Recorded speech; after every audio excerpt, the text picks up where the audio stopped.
woman doesn't know why she's there, and the other one wants to interrupt someone that is part of his own movement. Animal liberation. Animal liberation, by what means? Please explain. We believe that all humans, all genders, all equality for animals, humans, for everybody. Everyone deserves equal rights. You know what happens to a dairy cow? She lives 4 years, okay, at most. She's milked every day. She's raped on a rape rack, and her babies are taken from her, okay?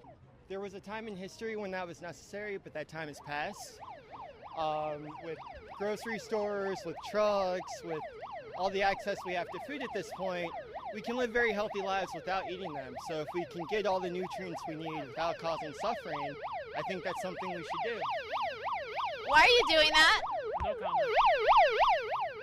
Okay, well, this guy's putting his... It's a simple yes or no. I'm just With trying a to nuclear weapon. I'm just trying to get a yes or no. Would you be prepared to preemptively use a nuclear weapon if it was to save millions of lives in this country? We don't believe that the most pressing threats to It's this yes or no. country- It's yes or no. It's one of the single most important questions any government in the world can have if they have nuclear weapons, is if you have to use it, would you use it? Why can nobody on the Labour side say yes or no to that simple question? Yes or no?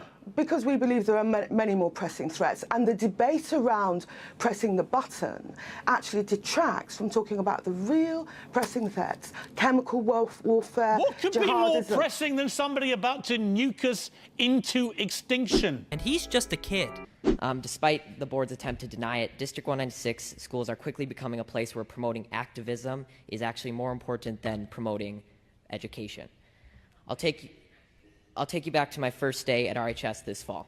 The principal came out and gave us a heartfelt speech about equality and standing together. He began to list countless races, such as Latino, Asian, expressing how much they matter and how important they are. But never once did he mention a race or identity that reflects me, or half the kids that were in the class. Now, members of the board, I know you haven't been to school in a while, and I know none of you, or most of you, don't have any kids left in the school district. But you must admit how uncomfortable it will be to be characterized just by your skin color on the first day of school and be thought that you were wrong just because of your skin color. So I will never forget the look one of my friends gave me from across the room as we were sitting there listening to this blatant bias being expressed in the so-called equity statement by the leader of our school. I think she misunderstood the question. So do you just want to...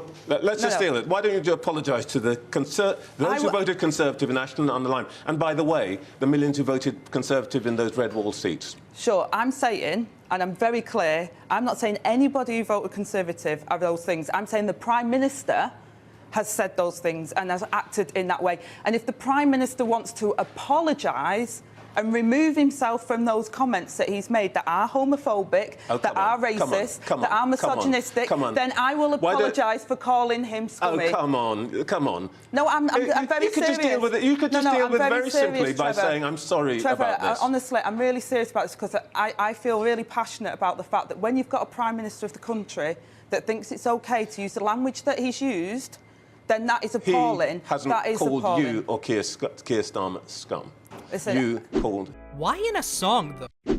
This is a Target where you buy condoms.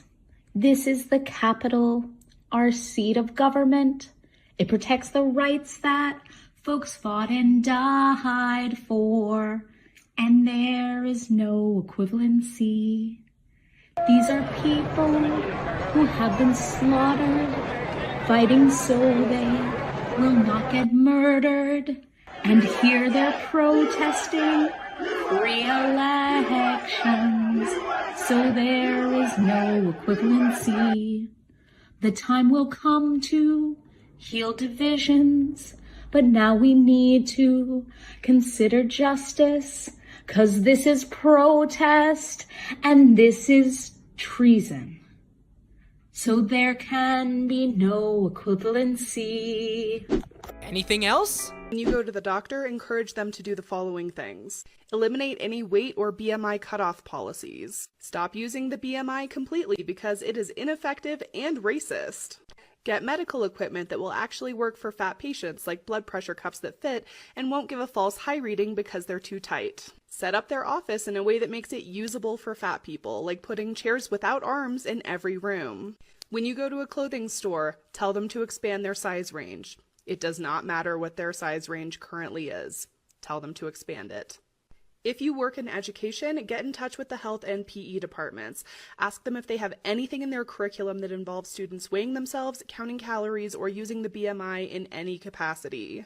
If they do, educate them on how all of these practices lead to eating disorders and ask them to stop. Hey, so you know what I don't understand? This is what I don't understand. See this? See this? See that? This.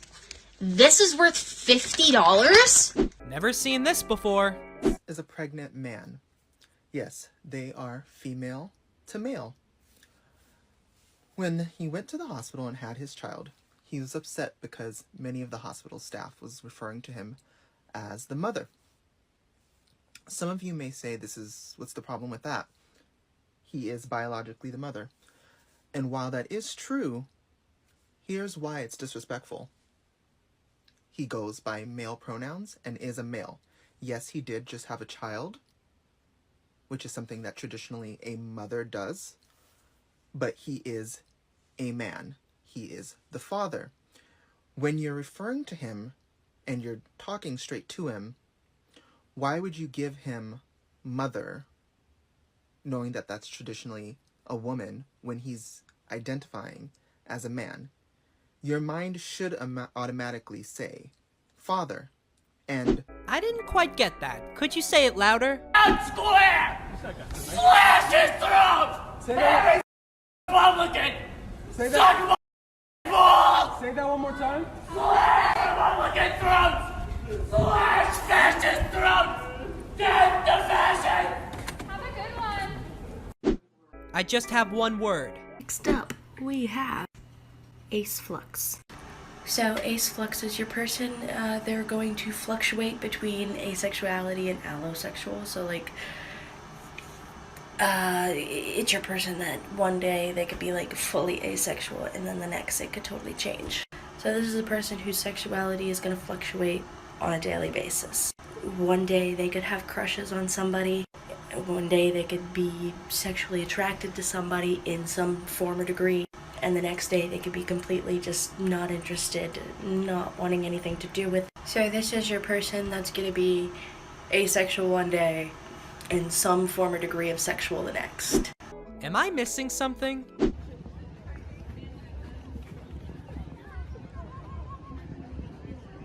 How long's the blackout going for? Till 8 p.m. Okay, so I have to wait till 8 basically? You're welcome to like hang out in the perimeter area. Well, the thing is, I'm half Italian, half Colombian, so do I get a pass to get in there, or? Well, this space is right now held for just black folks. Oh, just black, okay, Yeah. so full black, you're saying? If you have black ancestry, or if you have experienced oppression because you are black, then you can enter this space. Okay, thank you. Yeah.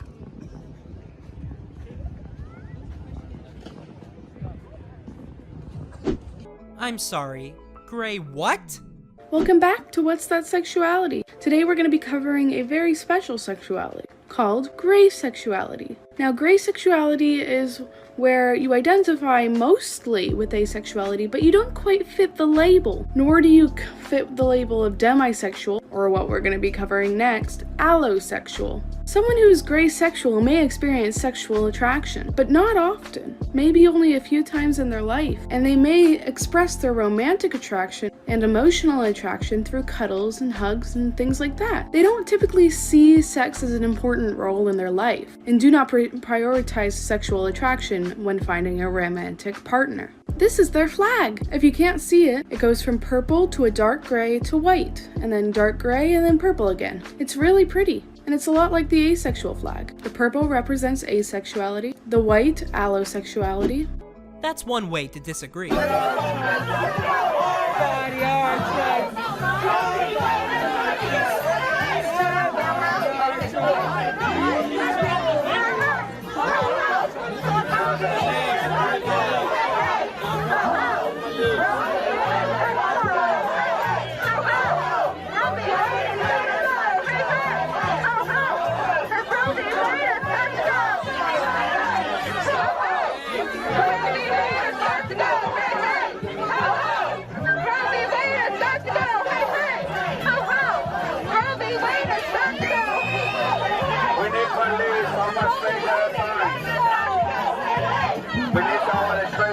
Safe to say she was a little speechless. Rude.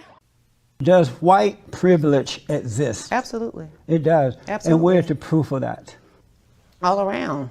You know, I tell people often now, in hindsight, one of the things that I wish I would have been more cognizant of was the white privilege at UCLA that was sitting, you know, right next to me. For Black people, I believe white privilege is something to leverage. What is it though? I don't see it anywhere. What is it?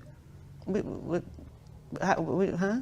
What is it? How don't you For not people see like white me privilege? who don't see it. How do you not see white privilege? Because it doesn't exist. We've definitely had some questionable moments here, but if you'd be so kind as to hit that like button, as well as the subscribe button, we can provide you with many more of these videos. Thanks for watching!